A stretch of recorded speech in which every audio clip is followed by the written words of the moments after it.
드림틴즈 청소년부가 함께 만들어가는 사순절 오디오 성경 묵상이에요. 오늘의 말씀은 요한복음 12장입니다. 1절에서 26절은 김주환 학생이, 27절에서 50절은 김다은 선생님이 읽어드립니다. 유월절 엿새 전에 예수께서 베다니에 가셨다. 그곳은 예수께서 죽은 사람 가운데 살리신 나사로가 사는 곳이다. 거기서 예수를 위하여 잔치를 베풀었는데 마르다는 시중을 들고 있었고 나사로는 식탁에서 예수와 함께 음식을 먹고 있는 사람 가운데에 끼어 있었다. 그때 마리아가 매우 값진 순나드 향유 한 근을 가져다가 예수의 발에 붓고 자기 머리털로 그 발을 닦았다. 온 집 안에 향유 냄새가 가득 찼다. 예수의 제자 가운데 하나이며 장차 예수를 넘겨줄 가룟 유다가 말하였다. 이 향유를 300데나리온에 팔아서 가난한 사람들에게 주지 않고 왜 이렇게 낭비하는가? 그가 이렇게 말한 것은 가난한 사람을 생각해서가 아니다. 그는 도둑이어서 돈자루를 맡아 가지고 있으면서 거기에 든 것을 훔쳐내곤 하였기 때문이다. 예수께서 말씀하셨다. 그대로 두어라. 그는 나의 장사날에 쓰려고 간직한 것을 쓴 것이다. 가난한 사람들은 언제나 너희와 함께 있지만 나는 언제나 너희와 함께 있는 것이 아니다. 유대 사람들이 예수가 거기에 계신다는 것을 알고 크게 떼를 지어 몰려왔다. 그들은 예수를 보려는 것만이 아니라 그가 죽은 사람들 가운데서 다시 살리신 나사로를 보려는 것이다. 그래서 대제사장들은 나사로도 죽이려고 모의하였다. 그것은 나사로 때문에 많은 유대 사람이 떨어져 나가서 예수를 믿었기 때문이다.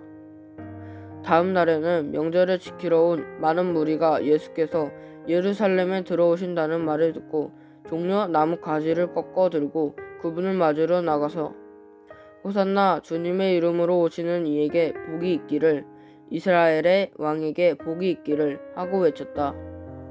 예수께서 어린 나귀를 보시고 그 위에 올라타셨다. 그것은 이렇게 기록한 성경 말씀과 같았다. 시온에 따라 두려워하지 말아라. 보아라, 내 임금이 어린 나귀를 타고 오신다. 제자들은 처음에는 이 말씀을 깨닫지 못하였으나 예수께서 영광을 받으신 뒤에야 이것이 예수를 두고 기록한 것이며 또 사람들도 그에게 그렇게 대하였다는 것을 회상하였다. 또 예수께서 무덤에서 나사로를 불러내어 죽은 사람들 가운데서 살리실 때에 함께 있던 사람들이 그 일어난 일을 증언하였다. 이렇게 무리가 예수를 맞으러 나온 것은 예수가 이런 표징을 행하셨다는 말을 들었기 때문이다. 그래서 바리새파 사람들이 서로 말하였다. 이제 다 틀렸소. 보시오. 온 세상이 그를 따라갔소. 명절에 예배하러 온 사람들 가운데 그리스 사람이 몇 있었는데 그들은 갈릴리 벳세다 출신 빌립에게로 가서 청하였다. 선생님, 우리가 예수를 뵙고 싶습니다. 빌립은 안드레에게로 가서 말하고 안드레와 빌립은 예수께 그 말을 전하였다. 예수께서 그들에게 대답하셨다. 인자가 영광을 받을 때가 왔다. 내가 진정으로 너희에게 말한다.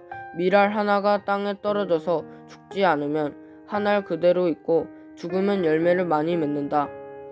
자기의 목숨을 사랑하는 사람은 잊을 것이요 이 세상에서 자기의 목숨을 미워하는 사람은 영생에 이르도록 그 목숨을 보존할 것이다. 나를 섬기려고 하는 사람은 누구든지 나를 따라오너라. 내가 있는 곳에서 나를 섬기는 사람도 나와 함께 있을 것이다. 누구든지 나를 섬기면 내 아버지께서 그를 높여주실 것이다. 지금 내 마음이 괴로우니 무슨 말을 하여야 할까? 아버지, 이 시간을 벗어나게 하여 주십시오 하고 말할까? 아니다, 나는 바로 이 일 때문에 이때에 왔다. 아버지의 이름을 영광스럽게 드러내십시오. 그때 하늘에서 소리가 들려왔다.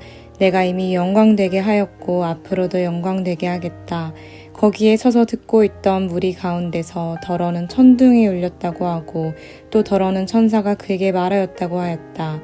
예수께서 대답하셨다. 이 소리가 난 것은 나를 위해서가 아니라 너희를 위해서이다. 지금은 이 세상이 심판을 받을 때이다. 이제는 이 세상의 통치자가 쫓겨날 것이다. 내가 땅에서 들려서 올라갈 때 나는 모든 사람을 내게로 이끌어올 것이다. 이것은 예수께서 자기가 당하실 죽음이 어떠한 것인지를 암시하려고 하신 말씀이다. 그때 무리가 예수께 말하였다. 우리는 율법에서 그리스도는 영원히 살아계시다는 것을 배웠습니다. 그런데 어떻게 당신은 인자가 들려야 한다고 말씀하십니까? 인자가 누구입니까? 예수께서 그들에게 대답하셨다. 아직 얼마 동안은 빛이 너희 가운데 있을 것이다. 빛이 있는 동안에 걸어다녀라. 어둠이 너희를 이기지 못하게 하여라. 어둠 속을 다니는 사람은 자기가 어디로 가는지를 모른다. 빛이 있는 동안에 너희는 그 빛을 믿어서 빛의 자녀가 되어라. 이 말씀을 하신 뒤에 예수께서는 그들을 떠나 몸을 숨기셨다. 예수께서 그렇게 많은 표징을 그들 앞에 행하셨으나 그들은 예수를 믿지 아니하였다. 그리하여 예언자 이사야가 한 말이 이루어졌다. 주님, 우리가 전한 것을 누가 믿었으며 주님의 팔이 누구에게 나타났습니까? 그들이 믿을 수 없었던 까닭을 이사야가 또 이렇게 말하였다. 주님께서 그들의 눈을 멀게 하시고 그들의 마음을 무디게 하셨다. 그것은 그들이 눈이 있어도 보지 못하게 하고 마음으로 깨달아서 돌아서지 못하게 하여 나에게 고침을 받지 못하게 하려는 것이다. 이사야가 이렇게 말한 것은 그가 예수의 영광을 보았기 때문이다. 이 말은 그가 예수를 가리켜서 한 것이다. 지도자 가운데서도 예수를 믿는 사람이 많이 생겼으나 그들은 바리새파 사람들 때문에 믿는다는 사실을 드러내지는 못하였다. 그것은 그들이 회당에서 쫓겨날까봐 두려워하였기 때문이다. 그들은 하나님의 영광보다도 사람의 영광을 더 사랑하였다. 예수께서 큰 소리로 말씀하셨다. 나를 믿는 사람은 나를 믿는 것이 아니라 나를 보내신 분을 믿는 것이요. 나를 보는 사람은 나를 보내신 분을 보는 것이다. 나는 빛으로서 세상에 왔다. 그것은 나를 믿는 사람은 아무도 어둠 속에 머무르지 않도록 하려는 것이다. 어떤 사람이 내 말을 듣고서 그것을 지키지 않는다 하더라도 나는 그를 심판하지 아니한다. 나는 세상을 심판하러 온 것이 아니라 구원하러 왔다. 나를 배척하고 내 말을 받아들이지 않는 사람을 심판하는 분은 따로 계시다. 내가 말한 바로 이 말이 마지막 날에 그를 심판할 것이다. 나는 내 마음대로 말한 것이 아니다. 나를 보내신 아버지께서 내가 무엇을 말해야 하고 또 무엇을 이야기해야 하는가를 친히 나에게 명령해 주셨다. 나는 그의 명령이 영생인 줄 안다. 그러므로 나는 무엇이든지 아버지께서 나에게 말씀하여 주신 대로 말할 뿐이다. 아멘.